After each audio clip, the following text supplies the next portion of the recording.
प्रश्न क्या कह रहा है समझिए। यदि एक ए बिंदु है जिसका निर्देशांक 0 और 2 है, बी एक और बिंदु है वो 3 और 0 है उसका निर्देशांक। क्योंकि हम नियामक पढ़ रहे हैं और उसमें निर्देशांक का होना बहुत जरूरी है। यदि किसी भी बिंदु का निर्देशांक यदि ज्ञात है तो उसको हल करने में हमको बहुत सहूलियत मिलेगा। ठीक है। बी का निर्देशांक 0, 3 और 0 दिया है और रेखाखंड ए बी पर पी एक बिंदु इस प्रकार अंकित है या स्थित है कि ए बी बट्टे ए पी बराबर 5/2।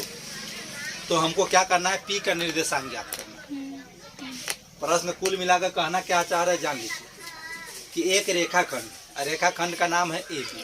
क्या है, ए बी। उसी के मध्य एक बिंदु दिया गया है पी। या प्रश्न क्या कह रहा है कि रेखाखंड ए बी, सबसे पहले ए बी एक रेखाखंड खींचिए। चलिए यहाँ पे देख लीजिए एक रेखाखंड है ए बी, इसका नाम क्या है, ए और बी। ठीक है। प्रश्न के हिसाब से देख लीजिए एक रेखाखंड है जिसका नाम क्या है, ए और बी। ए बी एक रेखाखंड। ए का निर्देशांक दिया गया है 0 और 2। ठीक। बी का निर्देशांक भी दिया गया है 3 और 0। ए बी एक रेखाखंड खींच लिए और ए का निर्देशांक भी दिया गया 0 और 2। उसके बाद क्या कह रहा है, बी का निर्देशांक। बी का निर्देशांक भी दिया गया 3 और 0, अंकित कर दे निर्देशांक। उसके बाद क्या कह रहा है कि उसी पर एक और बिंदु है पी, लबरा, लब कर रहा बीच में। ठीक है। अब इस बीच में उस लबरा को लिख दीजिए, कथी नाम है इसका, इसी पी का निर्देशांक हमको ज्ञात करना है। ध्यान देना, इसी पी का निर्देशांक देखिए, जिस प्रकार से इसका निर्देशांक है, जिस प्रकार से इसका निर्देशांक है, उसी प्रकार से इसका क्या निर्देशांक होगा, यही हमको क्या करना है, ज्ञात करना है। ठीक है। अब जबकि प्रश्न में देखिएगा यहाँ ए बी बट्टे ए पी, यानी कि ए बी, ए से और बी तक जो गया, ए से जो बी तक हम गए, यहाँ से यहाँ तक देख रहे हैं, यहाँ तक जो गए वो है 5। देख रहे हैं ए बी के सामने क्या है, 5। अच्छा, उसके बाद क्या करें, ए पी 2, ए से और पी तक यहाँ तक गए, देख लिए ये है 2। ठीक है। तो हमें ये ज्ञात करना पड़ेगा। यदि ये ज्ञात हो गया तो हमें अनुपात ज्ञात हो जाएगा। क्या ज्ञात हो जाएगा, अनुपात। अब चलेंगे लिखते हैं, लिखेंगे रेखाखंड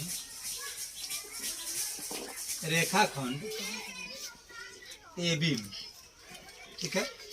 ए बराबर 0 और 2 तथा बी बराबर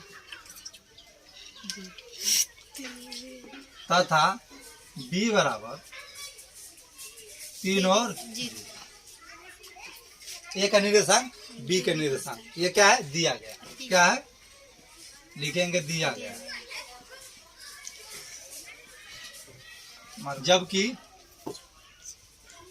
जबकि ए बी बट्टे ए पी बराबर होगा 5/2।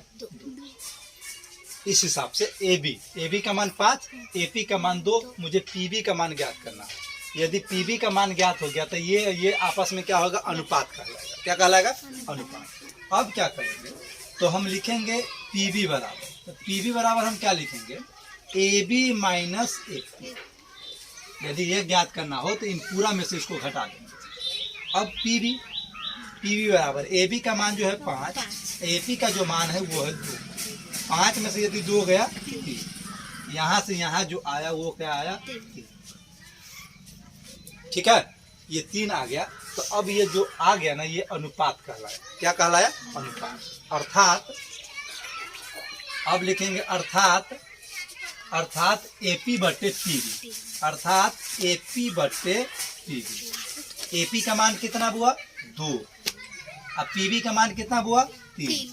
बराबर हम इसको ऐसे भी कह सकते हैं कि 2 अनुपात ये क्या है, 3। क्या है, 2 अनुपात 3। अब जो 2 अनुपात 3 आया है, हम कहते हैं कि जो आता है अनुपात, उसमें एक एम का मान ले लीजिए, एक एन मान लीजिए। एक एम मान लेंगे, एक एन मान लेंगे। तो लो मत है, एक एम मानना है इसमें, एक एन मानना है। ठीक है। अब अनुपात हम निकाल ले। अनुपात मुझे पता नहीं था, और विभाजन सूत्र में अनुपात का होना बहुत जरूरी है। किसका होना, अनुपात। अब नियामक ए बी में, कथी में, ए बी में। क्या लिखना है, नियामक ए बी। चलिए तो नियामक ए बी में चलेंगे x1, x1 बराबर क्या होगा 0, x2 बराबर क्या होगा 3, y1 बराबर क्या होगा 2, y2 बराबर क्या होगा 0। ठीक है, अब m और n यहाँ से उठाएंगे अनुपात से, तो m बराबर क्या होगा बउआ 2, n बराबर क्या होगा बउआ 3। ठीक है, अब लिखेंगे विभाजन सूत्र से। क्या लिखना है, विभाजन सूत्र से, विभाजन सूत्र से x बराबर, ठीक, सूत्र लगेगा mx2 प्लस nx1 बटे m प्लस n। ठीक है, इतना तो क्लियर हो गया कैसे कैसे किए हैं। अब विभाजन सूत्र लगाएंगे, x का निर्देशांक निकालेंगे, क्योंकि इसका निर्देशांक ज्ञात करना है। तो किसी भी बिंदु का निर्देशांक ज्ञात करते हैं तो वो दोनों होता है, एक x का होता है, एक y का होता है कि नहीं होता। तो दोनों का अलग अलग सूत्र होता है। x का निकालने के लिए x वाला सूत्र लगाएंगे mx2 प्लस nx1 बटे m प्लस n। यदि y का ज्ञात करना हो तो y वाला सूत्र लगाएंगे my2 प्लस ny1 बटे m प्लस n। ठीक है, तो इसका निर्देशांक ज्ञात हो जाएगा। ठीक है, अब x आ गया, m का मान कितना लाया बुआ, m का मान 2 गुने x2 का मान कितना हुआ 3, और n के जगह पर क्या है 3 गुने x1 के मान यहाँ से उठा लीजिए, क्या है 0 बाई m प्लस n अर्थात 2 बट्टे क्या होगा 3। ठीक है, x बराबर होगा 3 दूनी 6 प्लस 3 में यदि 0 से गुना करेंगे, किसी भी संख्या में 0 से गुना करेंगे 0 होगा, बट्टे 3 2 ये जोड़ दीजिए 5, 6 बटे 5। ठीक है, x का निर्देशांक यानी कि p में x का मान कितना आ गया, कितना आया 6 बटे 5 आ गया। इस हिसाब से 6 बटे 5 आया। अब y करेंगे, y बराबर जो होगा my2 प्लस ny1 बटे m प्लस n। ठीक है, m का मान 2 गुने y2 का मान 0 प्लस n का मान जो है बुआ, n का मान जो है 3 गुने y1 जो है 2 है, यहाँ देखिए y1 2 बटे m प्लस n, m के मान जो है 2, n के मान जो है 3। y बराबर होगा, किसी भी संख्या में 0 से गुना कीजिए 0, 3 दूनी 6 बटे क्या होगा 3 2 5, तो y बराबर क्या होगा 6 बटे 5। p बराबर, अतः p बराबर 6 बटे 5, 6 बटे, अतः हम लिख सकते हैं चूंकि x का भी मान 6 बटे 5 आया, y का भी मान भी 6 बटे 5 आया, हम किसका निर्देशांक निकाल रहे थे p का, तो हम लिख सकते हैं अतः p बराबर 6 बटे 5, 6 बटे 5। या हम ये भी लिख सकते हैं p का निर्देशांक 6 बटे 5, 6 बटे 5। कोई भी निर्देशांक होता है x और y दोनों का होता है ना। तो यहाँ पे हम देख लिए कि p का निर्देशांक आ गया, तो इसको क्या कीजिए आप लोग, ठीक है, इस टाइप का जो भी प्रश्न हो उसको ऐसे ही हल करें। ठीक है, चलिए इसको नोट कीजिए।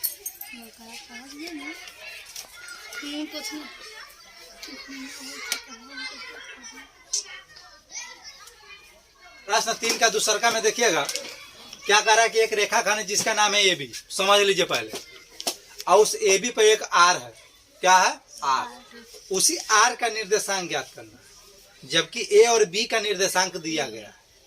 ठीक है, और दिया गया अब प्लस में अनुपात भी दिया गया कि AR अनुपात जो होगा RB अनुपात 4 अनुपात क्या होगा 3 होगा। समझिए बात, समझ गए तो बन जाएगा। ठीक है, चलिए हम एक रेखाखंड खींच कर बताते हैं ताकि आप लोग को क्लियर समझ आए। चलिए एक रेखाखंड खींचते हैं, RB जिसका नाम है, RB नहीं, एक रेखाखंड खींचते हैं जिसका नाम AB है, क्या है AB। प्रश्न के हिसाब से A का निर्देशांक जो दिया गया यहाँ देख लीजिएगा, पहले A दिया, यहाँ पे देखिएगा A नाम दिया पहले ना, इसलिए पहला वाला जो निर्देशांक होगा A का होगा। ठीक है, यहाँ पे देखिए बाद में B दिया, इसलिए बाद वाला जो निर्देशांक होगा वो B का निर्देशांक होगा। ठीक है, पहले नाम दिया A का, इसलिए पहला वाला निर्देशांक जो होगा A का होगा, बाद में नाम दिया B का, तो बाद वाला निर्देशांक जो होगा किसका होगा B का होगा। क्लियर, A और B तो क्लियर हो गया। आगे आइए, तो A का निर्देशांक जो दिया गया है 1 2, B का जो निर्देशांक दिया 2 3। ठीक है, इसी के मध्य में एक आर है। क्या है? आर। तो आर जो है यहाँ आर अंकित है। अब इसी आर जो अंकित है, इसी का निर्देशांक हमें क्या करना है? ज्ञात करना है। ठीक है, बात समझ गए? इसका निर्देशांक मालूम, इसका निर्देशांक मालूम, और उसी के मध्य में एक आर है, उसका भी निर्देशांक हमें क्या करना है? ज्ञात करना है, जो मुझे मालूम नहीं। ठीक है, अब क्या करना है? एक बेनिफिट इसमें यह बताया जा रहा है कि इसका अनुपात मालूम है। क्या कह रहा है कि ए आर अनुपात, यानी कि ए आर अनुपात ए से आर तक जो है 4 है, और आर से जो बी है वो क्या है? 3। क्या है? बात समझ गए? आगे आइए लिखेंगे। अब लिखेंगे ए बी रेखाखंड पर आर के निर्देशांक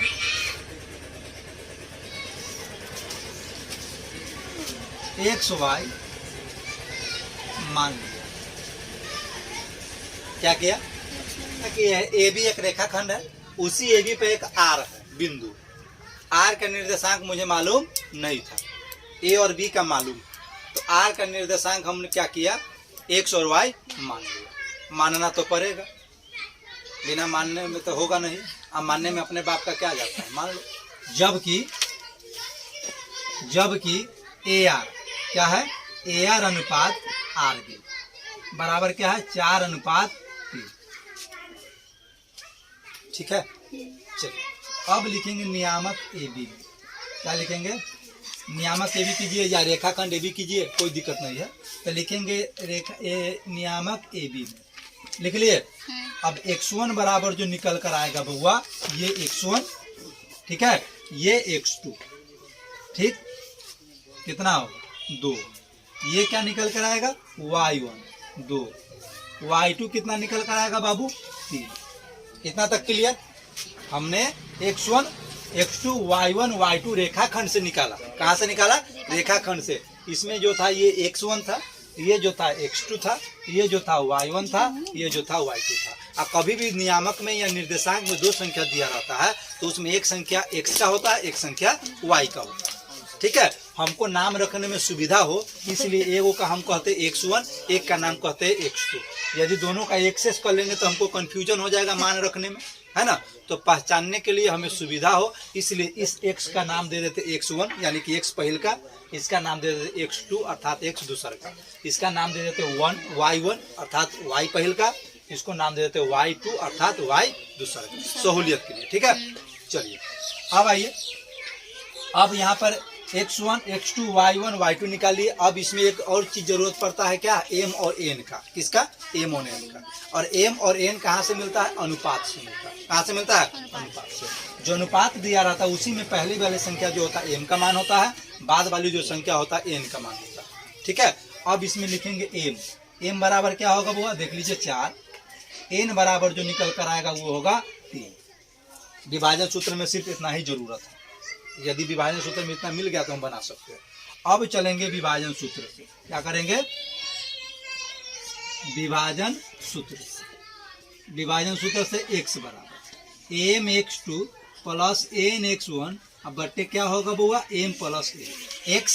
x बराबर तो m का मान जो है, m का मान 4 गुने x2 का मान कितना? x2 का मान यहाँ देखिए 2 प्लस n का मान कितना है? n का मान जो है 3, ये n है। n का मान 3 गुने x1 के जगह पर जो देख रहे हैं 1 है, बटे m प्लस n के जगह पर जो है 4, n के जगह पर 3, 4 प्लस 3, x बराबर जो होगा 4 दूनी 8, ये दोनों आपस में क्या होगा? वो गुना होगा, प्लस ये दोनों आपस में गुना होगा, 3 एकम 3 बटे ये दोनों को आपस में क्या कर देंगे? जोड़ देंगे, 4 3 7 हो जाएगा। अब ये ऊपर वाला आपस में क्या होगा? जुट जाएगा। 8 3 क्या होगा? 11 बट्टे क्या होगा? 7। ठीक है, चूंकि r का निर्देशांक तो हम x y दोनों माने हुए हैं, तो अभी तो x का ही आया है। अब तो y का भी निकालेंगे, तो y का फिर एक सूत्र लेंगे। अब लिखेंगे y बराबर, क्या लिखेंगे? y बराबर my2 plus ny1 by M plus N, ठीक। वाई एम का मान कितना बुआ देख लीजिए 4, कितना 4 गुने y2 का मान कितना है बुआ देख लीजिए 3 प्लस एन y1, एन के मान जो है 3 है गुने y1 का मान जो है एन का मान जो है 3 है और y1 का जो मान है यहाँ देखिएगा y1 का मान जो है 2 है, क्या है 2 बट एम प्लस एन अर्थात 4 प्लस 3 कितना होगा 4 प्लस 3। अब y बराबर जो निकल कर आया ये दोनों आपस में गुना होगा देख लीजिए, ये दोनों आपस में गुना होगा 4 तिया क्या होगा 12, 3 दूनी 6, ये दोनों जोड़ देंगे क्या होगा 7 बराबर 18 बट्टे कितना होगा 7, ठीक है। आर का निर्देशांक कितना माने हुए थे x और y माने हुए थे और x y का मान हम निकाल ले। अब लिखेंगे अतः, क्या लिखेंगे अतः आर के निर्देशांक क्या होगा आर के निर्देशांक कितना होगा xy बराबर कथी होगा xy बराबर कितना हम लेकर आए देखिएगा 11/7, ठीक है 18/7, यही हमारा निर्देशांक है, यही आंसर होगा, ठीक है। इस प्रकार से आर का निर्देशांक हमें क्या हो गया ज्ञात हो गया, ठीक है। इसको आप लोग ऊपर क्या कीजिए नोट कीजिए।